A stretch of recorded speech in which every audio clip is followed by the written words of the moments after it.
Assalamualaikum warahmatullahi wabarakatuh. Ketemu lagi dengan mata kuliah metode penelitian bisnis. Selanjutnya, untuk kali ini kita akan membahas teknik pengumpulan data di dalam penelitian. Adapun tujuan pembelajaran saat ini, teman-teman, teknik pengumpulan data di dalam penelitian.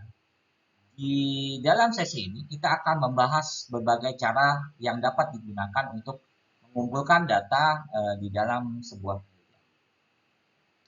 Sebagai peneliti, tentu kita perlu memahami bagaimana data itu dikumpulkan, dari mana data sumbernya, dan metode mana yang paling tepat untuk penelitian yang akan kita lakukan. Nah, teknik pengumpulan data yang digunakan akan sangat mempengaruhi kualitas hasil dari penelitian itu sendiri. Oleh karena itu, penting bagi kita sebagai peneliti untuk memahami prinsip dasarnya. Nah, pada pertemuan kali ini ada 3 tujuan utama yang ingin kita capai. Pertama adalah memahami berbagai teknik pengumpulan data dalam penelitian. Di sini kita akan membahas bagaimana data dapat dikumpulkan secara sistematis. Mengenali berbagai metode seperti observasi, wawancara, kuesioner, serta data sekunder.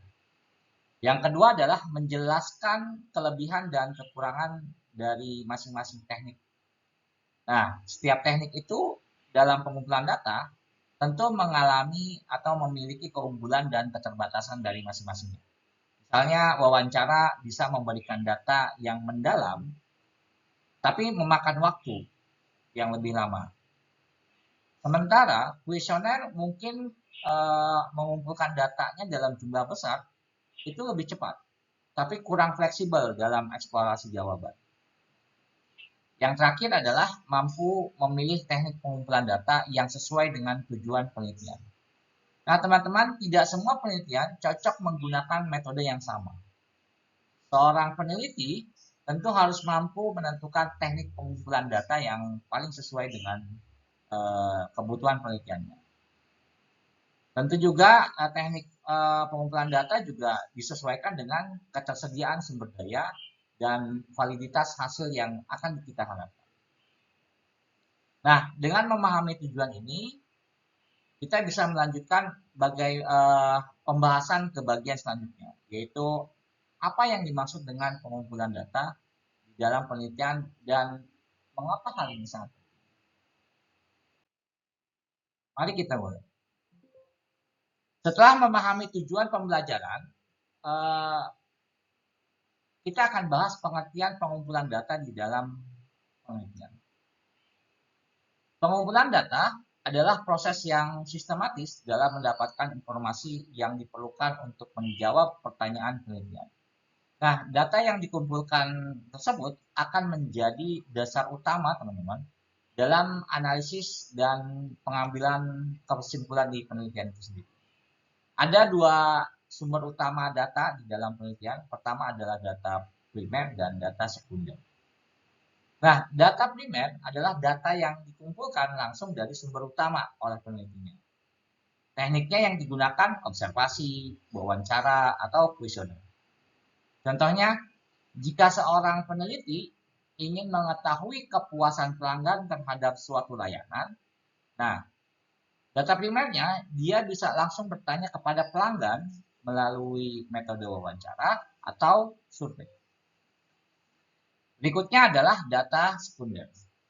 Data sekunder adalah data yang diperoleh dari sumber yang sudah ada, bukan dikumpulkan secara langsung oleh si penelitinya.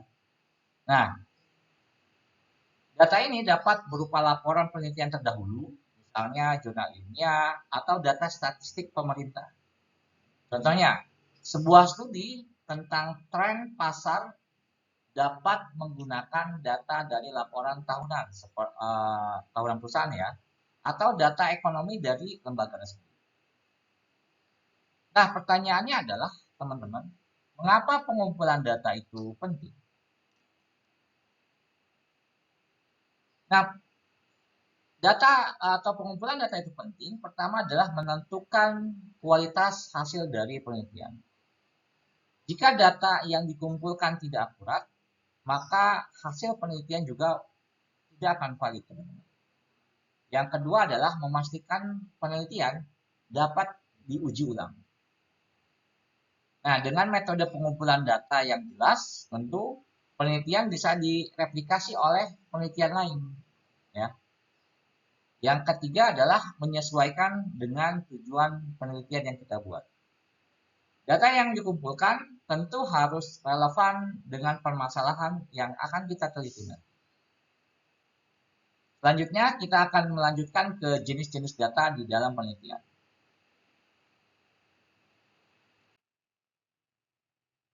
Setelah memahami konsep dasar dari pengumpulan data, teman-teman, sekarang kita akan membahas jenis-jenis data di dalam penelitian.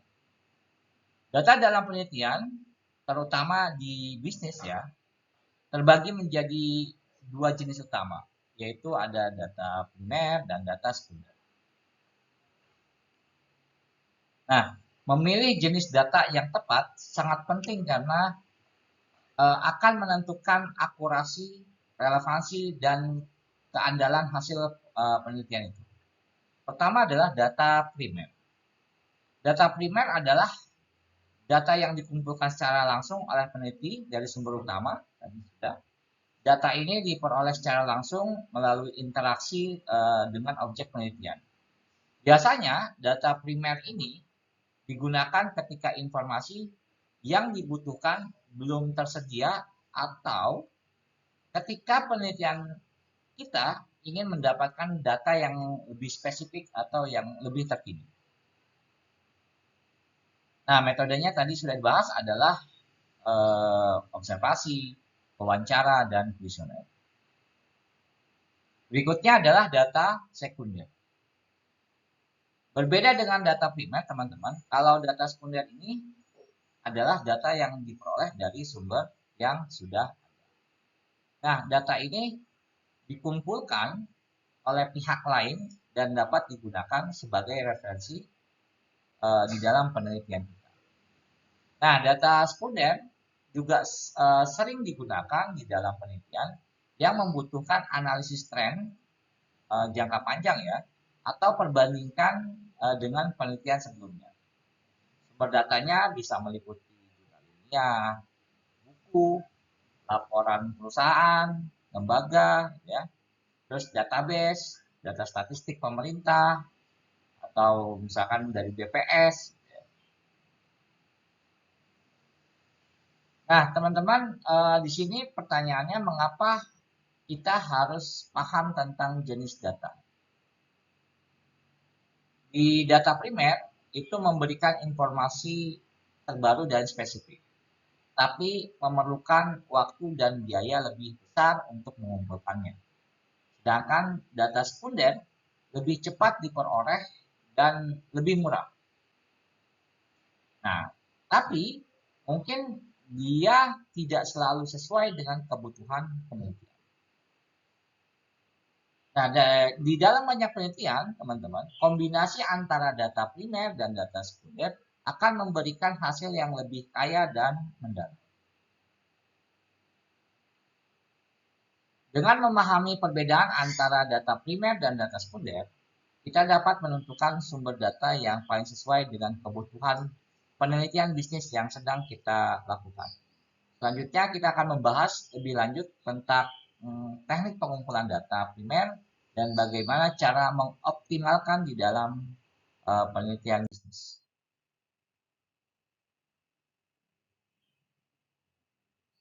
Seperti yang telah kita ketahui teman-teman, data primer adalah data yang dikumpulkan langsung dari sumber utama oleh si penelitinya itu.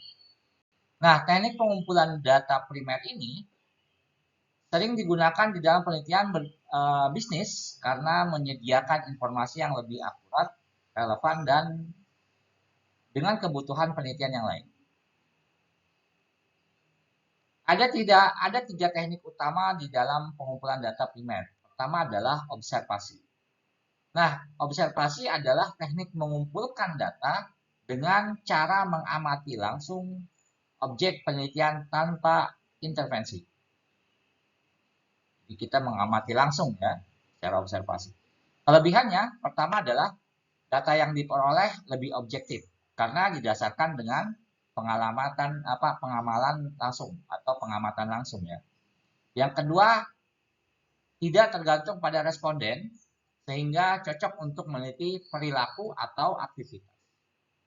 Nah, tapi di teknik observasi ini ada kekurangannya. Pertama adalah waktu pengamatan itu bisa memakan waktu yang lama dan membutuhkan ketelitian yang tinggi. Berikutnya adalah data yang diperoleh hanya berupa hasil pengamatan tanpa mengetahui alasan dibalik perilaku tersebut. Contoh, seorang peneliti ingin mengetahui bagaimana pelanggan bereaksi terhadap promosi di toko retail. Ya, contohnya begini. Bagaimana pelanggan bereaksi terhadap promosi di toko retail. Nah, dengan teknik observasi, ia dapat melihat bagaimana pelanggan tersebut berinteraksi dengan produk, membaca promosi, dan akhirnya tujuannya adalah memutuskan untuk membeli atau tidak produk tersebut. Ini adalah teknik observasi. Selanjutnya adalah wawancara. Nah, wawancara adalah teknik mengumpulkan data dengan cara berkomunikasi langsung dengan responden untuk mendapatkan informasi yang tentu lebih mendalam. Kelebihannya pertama adalah memungkinkan peneliti bisa mendapatkan jawaban yang lebih rinci dan mendalam, terus juga bisa melakukan klarifikasi langsung jika ada jawaban yang kurang jelas. Nah, di teknik ini teman-teman ada kekurangannya. Pertama adalah sama halnya dengan observasi adalah memakan waktu yang lebih lama dibandingkan dengan metode lain. Responden mungkin memberikan jawaban yang biasa atau yang bias atau yang blur ya atau nggak jelas ya atau tidak objektif. Ini adalah kekurangannya karena ditanya langsung. Contohnya gimana sih? Di dalam penelitian tentang kepuasan pelanggan, ya kita akan bahas tentang kepuasan pelanggan. Seorang peneliti bisa melakukan wawancara langsung ke pelanggannya. Tujuannya apa? Untuk mengetahui alasan mereka puas atau tidak puas terhadap suatu produk atau layanan. Jadi ketika mereka keluar toko, kita bisa langsung tanya, apakah puas produknya ataukah puas layanannya atau tidak puas. Jadi kita bisa langsung. Nah tadi kalau kecepatannya adalah atau kelebihannya adalah kita bisa dapat jawabannya rinci atau klarifikasi langsung dari si respondennya. Tapi kekurangannya adalah kita dapat memakan waktu lama dan berikutnya adalah mungkin jawaban dari respondennya bias. Dia bilang bagus padahal tidak bagus. Atau dia bilang tidak bagus padahal bagus. Teknik terakhir adalah kuesioner. Nah, di kuesioner ini adalah metode mengumpulkan data yang menggunakan daftar pertanyaan. Jadi kita bikin daftar pertanyaan yang banyak yang tertulis. Selanjutnya kita sebarkan kepada responden.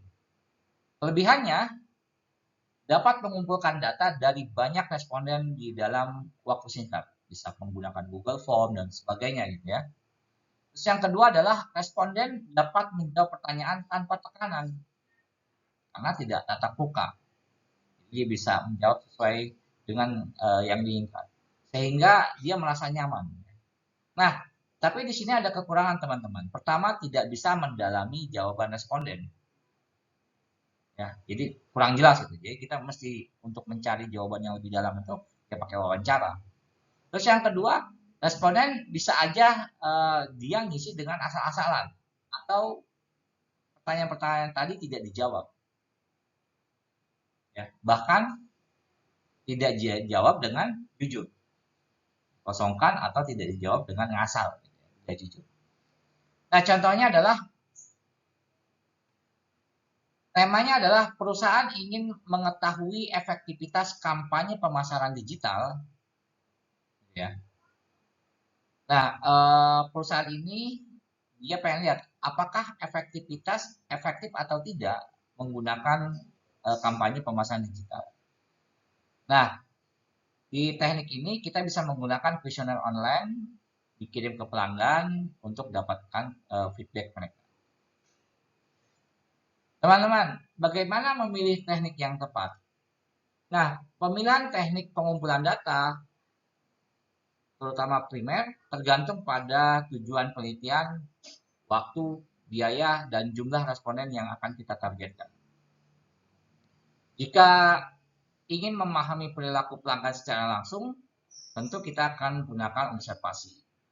Jika ingin mendapatkan jawaban yang lebih dalam, kita bisa menggunakan teknik wawancara. Atau jika kita ingin mengumpulkan data dari banyak orang dengan tepat, nah ini kita bisa menggunakan kuesioner. Di beberapa kasus teman-teman, kita bisa mengkombinasikan beberapa teknik pengumpulan data, ya. Tujuannya sama, yaitu untuk meningkatkan validitas hasil dari penelitian. Bisa menggunakan observasi wawancara dan ataupun kuesioner.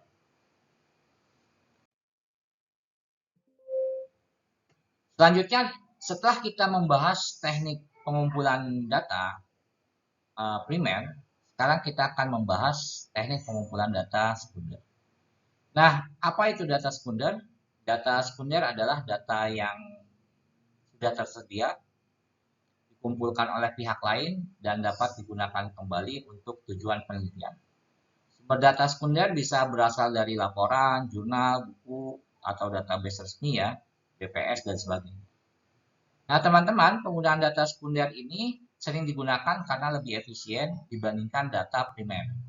Data ini membantu dalam analisis tren, membandingkan studi, serta memperkaya penelitian dengan informasi yang sudah ada. Sumber utama data sekunder adalah pertama jurnal atau buku.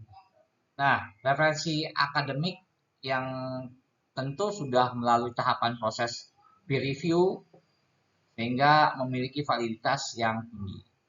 Biasanya jurnal juga atau buku digunakan untuk mencari teori dan konsep dasar penelitian.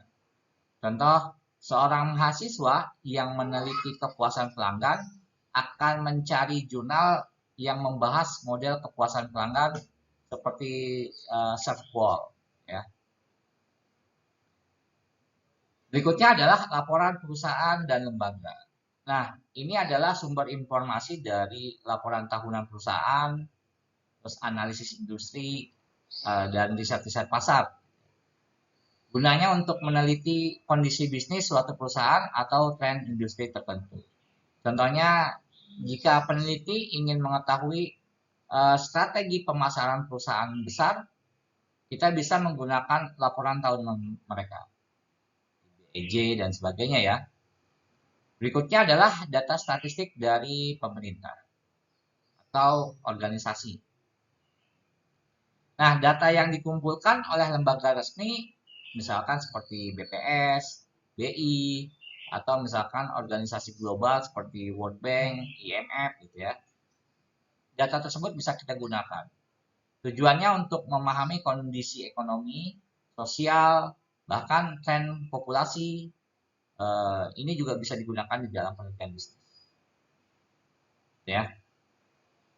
Contoh untuk data statistik pemerintah atau organisasi internasional adalah jika peneliti ingin mengetahui tingkat inflasi di Indonesia selama 5 tahun terakhir. Nah, ini kita bisa menggunakan data dari BPS.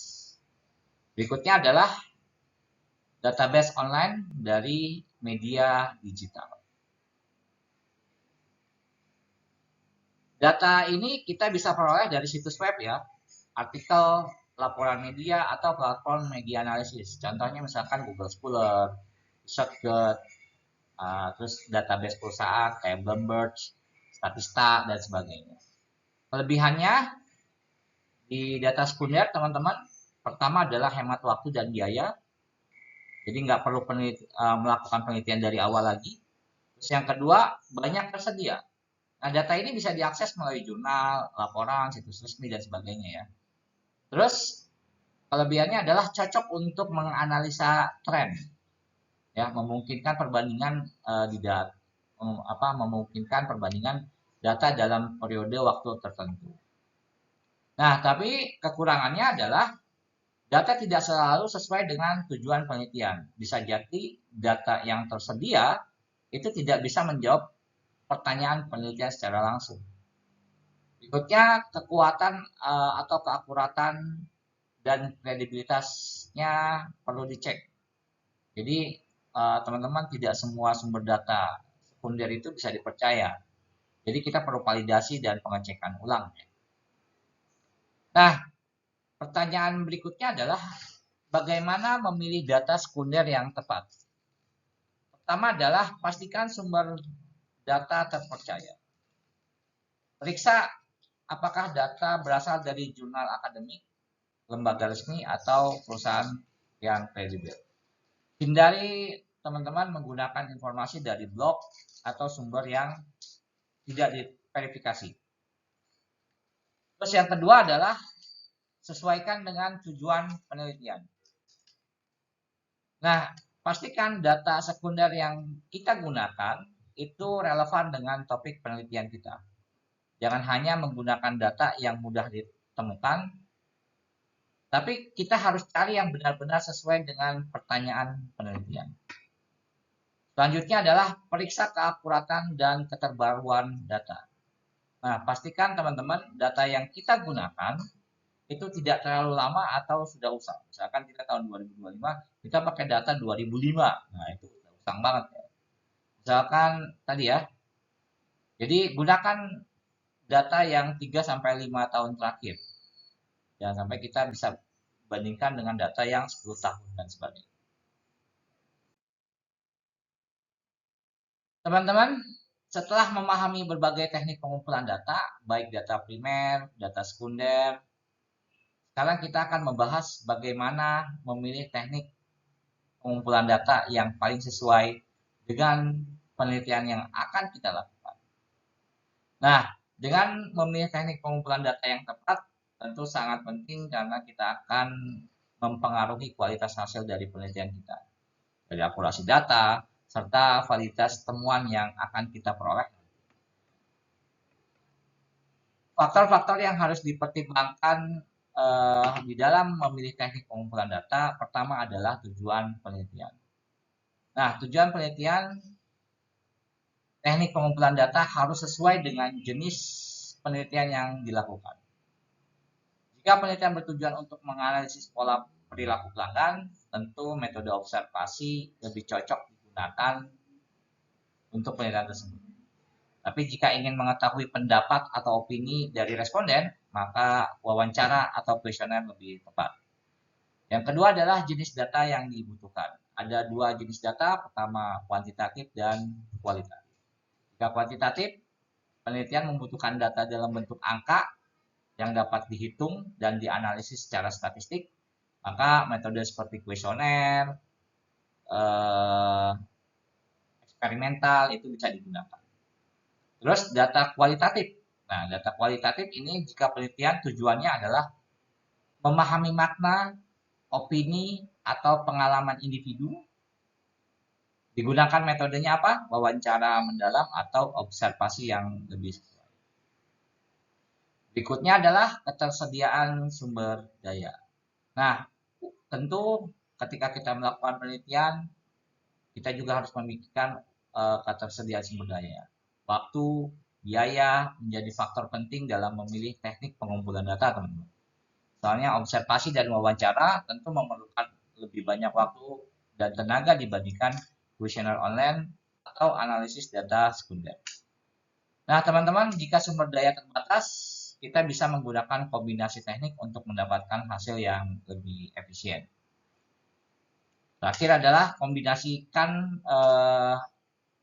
responden beberapa teknik yang untuk meningkatkan validitas data.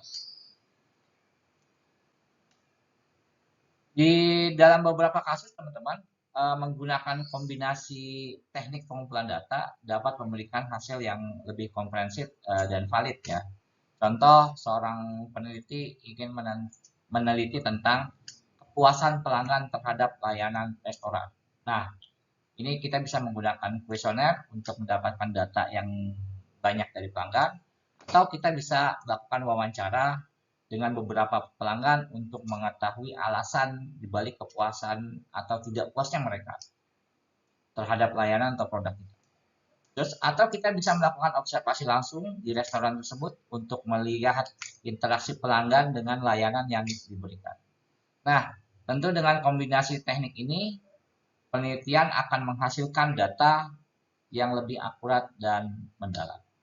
Terima kasih teman-teman, sehat selalu dan selamat meneliti.